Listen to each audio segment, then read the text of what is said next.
Thanks, everyone. It's great to have the opportunity to talk about some of the work we're doing here at the Koch Institute. Hopefully you guys can hear me all right. Excellent.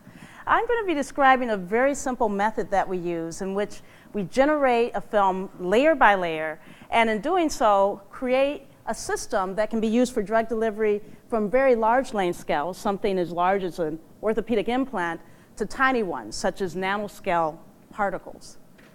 Now, this approach is very simple. You start with a substrate, any kind of surface. It can be metal, plastic, titanium, as long as it's treated or has a native charge, negative or positive. You can immerse that substrate into a dilute aqueous solution, which contains something that is multivalent and has the opposite charge. So as long as it has multiple charges, then it will absorb onto that substrate and continue absorption until the surface charge is reversed. At that point, electrostatic repulsion prevents any further deposition on the substrate, and you end up with a monolayer. That monolayer can then be rinsed to remove anything that's not truly electrostatically bound to the substrate, and you then immerse the substrate in, again, a multiply charged system of opposite charge. And you continue to build up these layer by layer films, plus minus, until you generate a system of interest.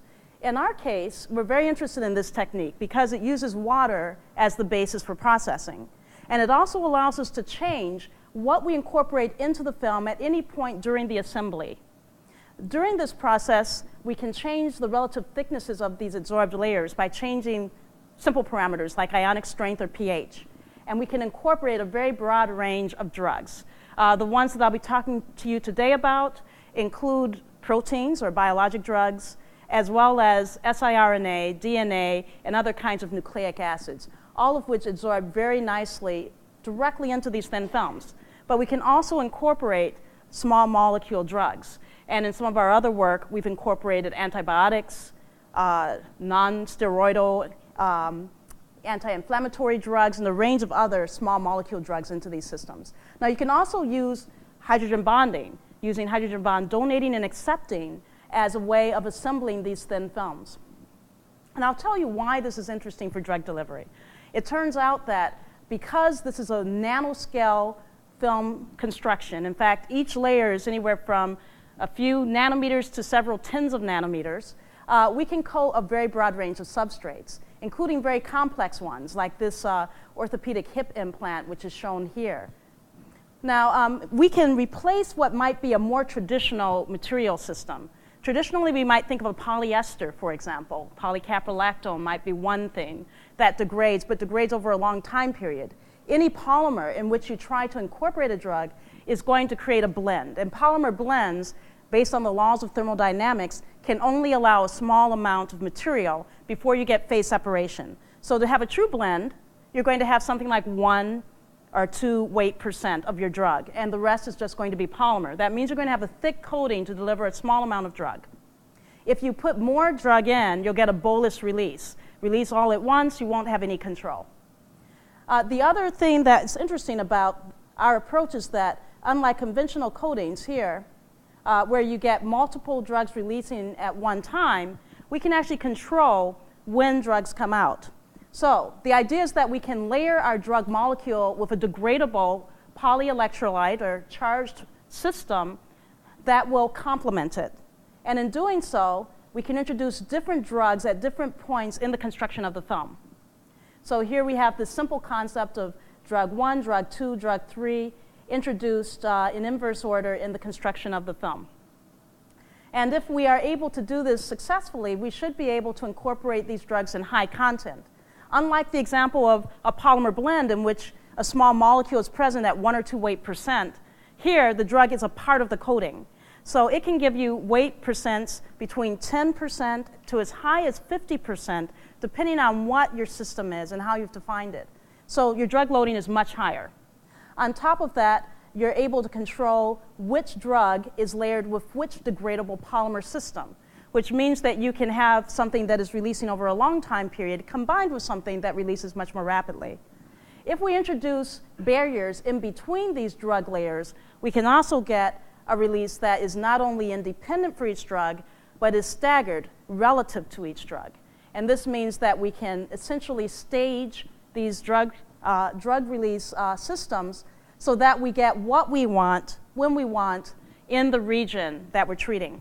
This becomes very interesting for localized delivery, and I'll give you a couple of examples of that. And then I'll talk about how we're using it for drug delivery targeting cancer. In this example, you see a very simple idea around why we might want to do this. In this case, we're looking at an orthopedic implant, the surface of which may release small molecules like antibiotics to eliminate infection, and then over a longer time period, release growth factors which might enable bone integration or bone regeneration around that implant. And we have a project which examines this question. But I'm going to give you two examples in this short talk. One of them is about soft tissue wound healing, and the other one is about cancer. In the area of wound healing, we've been very interested in the fact that we can essentially shrink wrap DNA or siRNA into these layer-by-layer films at very high densities. The ability to do this means that we could deliver siRNA and other sensitive drugs into an area with a great deal of control while still maintaining the activity. Now, there are a number of wound disorders which essentially impede healing. For example, in chronic wound healing, there are several genes that are overexpressed in the beginning of the wound healing process. And we're very interested in whether or not we might be able to silence those genes to enable wound closure. So I'll give you an idea of what we're doing in this area first. We're actually going to target MMP9, which is a protease that is highly overexpressed early in the wound healing stages for hypoglycemic patients, for diabetic patients. And this contributes to the development of diabetic ulcers. And the reason for this is that MMP9 is really a remodeling protein. It's supposed to appear in later stages of wound healing to remodel already deposited tissue. But if it gets in the way, if it arrives too early, then it can actually prevent the deposition of collagen or granulation tissue and therefore impede wound healing or wound closure. So our early experiment was to look at whether we can simply knock down MMP9 over a regulated time period successfully and allow deposition of that granulation tissue. This is the work of my now former PhD student, Stephen Castleberry. And in Steve's work, he actually looked at whether or not we could layer by layer a very simple wound dressing. So this is Tegaderm. It's a nylon woven surgical healing or wound dressing. And we coated it with a labeled siRNA molecule so that we could track where siRNA went in the layer by layer system. And as you can see, in this coating process, we can very successfully get very conformal coatings. You can see all of the mesh covered. And if you use confocal, you can go in and out of 3D and see that all of the regions around the weave are covered. Now, his formulation was interesting because he designed a dual component film. The bottom layers contained dextran sulfate, which is a very common sugar, negatively charged, and layered with a degradable polycation, a polybeta amino ester, which we know to be biocompatible, breaks down into small components over a controlled period of time. This was an inert but degradable underlayer. And on top of that, we layered chitosan, which is a polysaccharide that's derived from chitin, or lobster shells, shrimp shells. And this is positively charged and actually complexes very successfully with siRNA. So in our layer-by-layer approach, we can actually get very nice loadings of siRNA. This is on a flat film in micrograms per centimeter squared. And the fact that we're getting this nice microgram loading is very promising for a number of applications. We can control the relative rates of release. I'm showing you one example in which we control the amount of siRNA. There are other examples in which we control the numbers of degradable layers, which changes the time frame of release in these systems. And our work was actually sponsored, this early work, by Sanofi. So at that time, the interest was in looking at a release period of about 2 weeks, something that could be introduced for a brief time period. Now, to look at the efficacy of these systems, we looked at knockdown of our siRNA, MMP9, versus a scrambled siRNA and an untreated wound. And we used a diabetic mouse model. Here you can see the diabetic mouse, the Tegaderm mesh, which is a very fine mesh. It almost looks clear when you're handling it. And we would coat, or we would excise the wound and then place the bandage on our mouse and examine the amount of MMP9 expression. So using PCR, qPCR, we could actually see a very significant drop in MMP9 expression down to about 60% in the first week, down to 85% in the second week. What was remarkable about this is that the siRNA is entering a very highly degradative environment. There are a large number of proteases, cytokines, and a range of other molecules which would break down siRNA if it were naked. What we found is that the release enables the generation of nanoplexes which contain siRNA in a positively charged package. So we actually are able to get a large amount of uptake by neighboring cells, and we see that the knockdown is significant. We also see a decrease of MMP9 activity that corresponds to this. And when we look at the wounds, here you can see histology of these wounds over 7 days and over 14 days. You can see even at 7 days, there's a bridge of collagen across the wound compared to the untreated wound. And over a longer time period, you see that this becomes essentially this large plug of collagen, which is deposited in the wound, giving us granulation tissue, which is available for further remodeling. Compared to the untreated wound, in which you're seeing some closure, this is the way mice heal, essentially, is that they get this kind of shrinkage of the, around this muscle here called the PC muscle. And you can see, however, that in the wound cavity, there's still very little new deposited tissue. And we can see this in a meaningful difference in the rate at which wound healing is occurring in these animals. Here you can see the black bar, which is our treated system, and the percent closure compared to the non-treated animal, as well as the percent epithelial closure.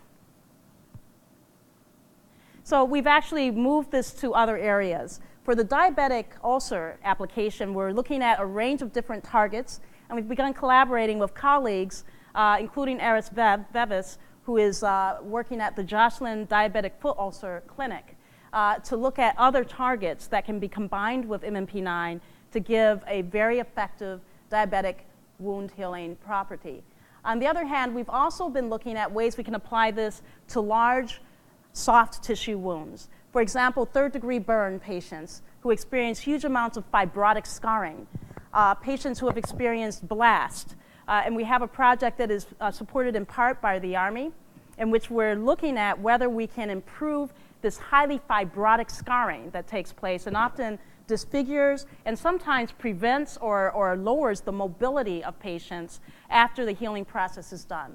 And we've already begun to look at some targets for siRNA here, including connective tissue growth factor, something which is not very effectively treated as a small molecule inhibitor. The inhibitor against CTGF has a number of off-target effects. However, using siRNA against this growth factor very effectively turns off the over-fibrotic response that we often see in scars and allows us to develop tissue which has a large number of blood vessels and the formation of these structures which are the precursors to hair follicles. So we're very excited about moving on in this area. There are some other areas in wound healing that I won't have an opportunity to touch on so that we can talk just for a moment about cancer. But we are very interested in addressing some of the needs of those who are wounded. This includes some of our work, again, with the Army, in which there's a huge interest in being able to deliver a hemostat rapidly, because a large number of deaths on the battlefield are really due to blood loss. And creating a bandage which a soldier can apply rapidly to stop bleeding on a partner soldier without using a tourniquet is a huge priority in the Army. We've actually been looking at ways in which we can combine very rapid release of hemostats with much more controlled and slower release of anti-infectives that are broad spectrum. Because in a number of these situations, whether it be on the battlefield or if it's actually in an urban setting in which someone's been hurt, you can imagine that there are opportunities for infection in these large wounds. So we're looking at ways in which we can coat both gauze, very common systems, and gelatin sponges, which can actually be maintained in the body after treatment, that will rapidly clot blood, but will, over a slightly longer time frame, provide enough anti-infective to prevent the generation of a biofilm or bacteria growth within the wound. And so this is the general concept behind using these kinds of systems, is that we can stage these systems for controlled release and yet do it in at a fairly low cost fashion. And we've designed systems which indeed do give us this very rapid release of, for example, thrombin, which is a simple protein that is part of the clotting cascade. And we've now moved to more complex or sophisticated peptides that have been generated by our collaborator Shiguan Zhang here at MIT in biology, and also give us this clotting effect. And we can release vancomycin, which is a broad spectrum antibiotic, over a period of about a day, which is sort of what's desired when we're trying to get a soldier from point A to point B when he needs treatment. All right, so I'm going to finish with a small synopsis of the work that we do here at the Koch Institute.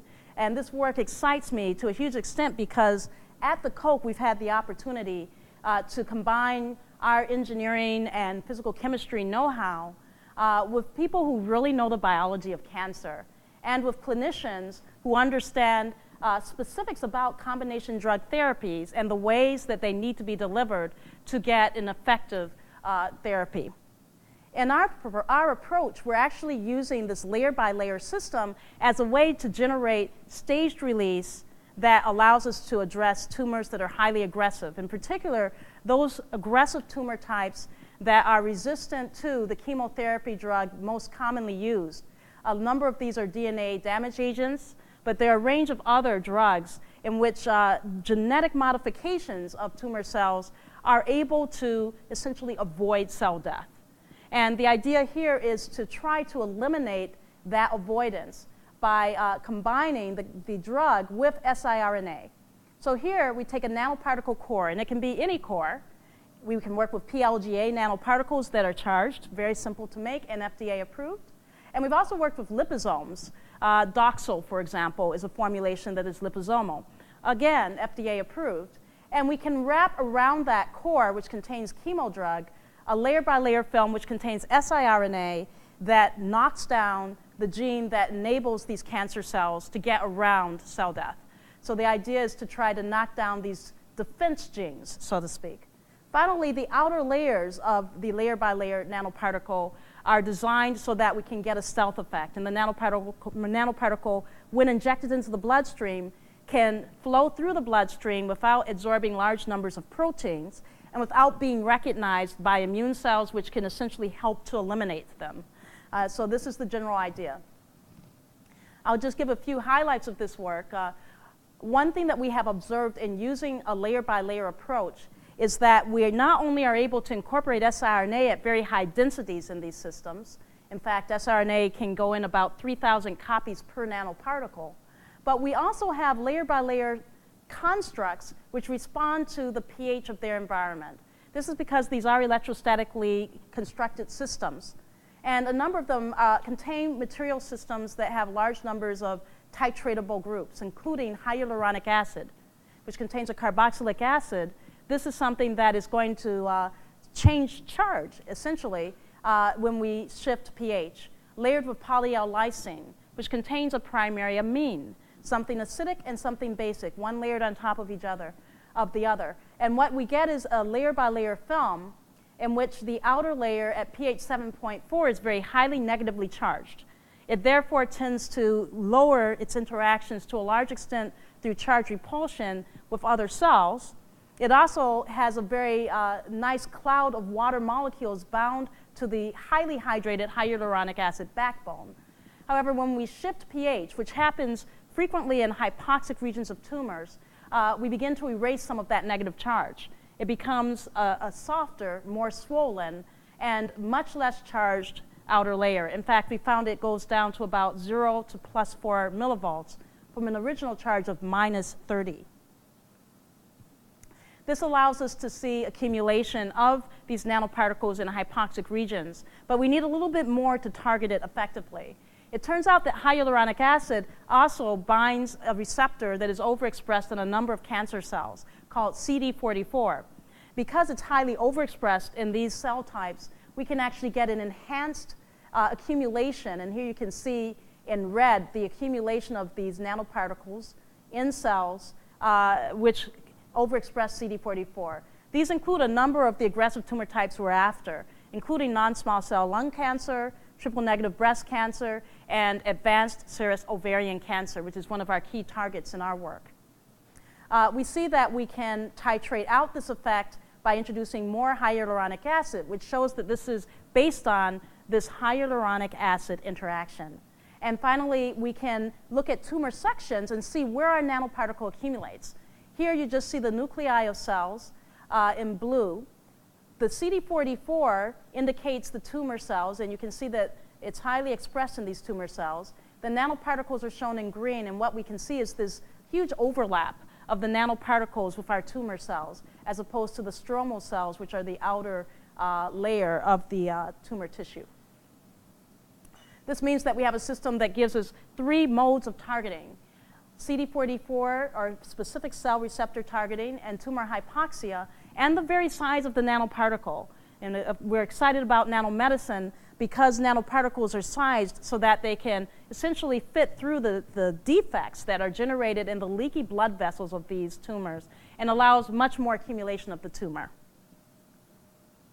So now we take our nanoparticle system, which has been designed so that we can get the stealth property we need to get it to go into the bloodstream without being recognized. It has the targeting that we need to get taken up specifically by tumor cells once it gets through that leaky blood vessel. And we want to incorporate drugs in it.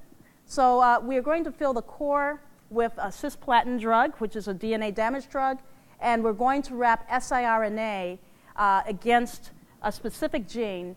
And here we're showing how we do this. We actually use a range of different polycations. They're positively charged to layer with the siRNA. And in our case, we found that this one, which is poly-L-arginine, works especially well and allows us to get into the tumor through the endosomal pathway, but also to get out of the endosome. This final outer layer shown in green is always hyaluronic acid, which gives us the stealth property and the targeting. So we essentially have a 4-layer system. And we can take our doxorubicin, incorporate it into a liposomal carrier, and then wrap poly-L-arginine, the siRNA, poly-L-arginine, and hyaluronic acid. 4 layers. Now we have our complete system. When we use a series of injections to examine the efficacy of these systems in a very simple xenograft model, we can determine the efficacy. Now, one thing to mention is that these nanoparticles release in a staged fashion just due to the nature of their architecture. So the siRNA, which is on the outside, comes out more rapidly over a period of about a day and a half. And the doxorubicin comes out about 3 times more slowly. This is something that we like because it gives us enough time to knock down the tumor's defense mechanisms before we introduce the bulk of the chemotherapy drug. In this concept, we decided to test against the multi-drug resistance protein, or MRP1 protein, which is one of these drug pumps. It sits at the cell membrane, and as the DNA damaging agent arrives, it gets pumped out before it has an opportunity to enter the nucleus. So this is a very clever way that tumor cells are able to essentially avoid being treated. Now we have our xenograft model shown on the right. And you can see the saline control in which we see this very rapid growth of an aggressive triple-negative breast cancer tumor.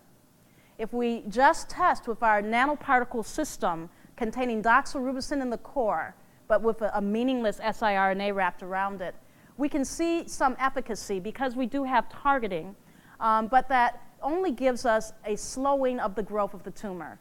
And here we can see the size of that tumor. It doesn't increase as rapidly, but it's still doubling over a period of a couple of weeks. However, when we use SI against the MRP1, here we have our siRNA that is actually active, and we've knocked down the drug pump. And what we can see is that the tumors are actually getting smaller rather than getting larger. We're seeing a regression of these tumors. This got us very excited, and right now we've been working on a non-small cell lung cancer model in which we're seeing very similar results using the knockdown of an oncogene known as KRAS and using a microRNA that is able to restore one of the other genes that is key in this oncogenic behavior. We've also been looking at specific genes that are relevant to ovarian cancer. So I'm going to stop here. I described this layer by layer technology, and I gave you two brief examples. Here you see the example that I didn't talk about as much, regenerating bone in a cranial defect model. And I'm just describing the fact that we can incorporate sensitive growth factors like BMP2. We've also been able to incorporate these layer by layer systems on intermediate sized structures, such as the mesh we talked about for wound healing, for siRNA release, and on nanoscale structures down to as small as 20 nanometers is the smallest system that we've coded. We are able to do this using this layer by layer technology.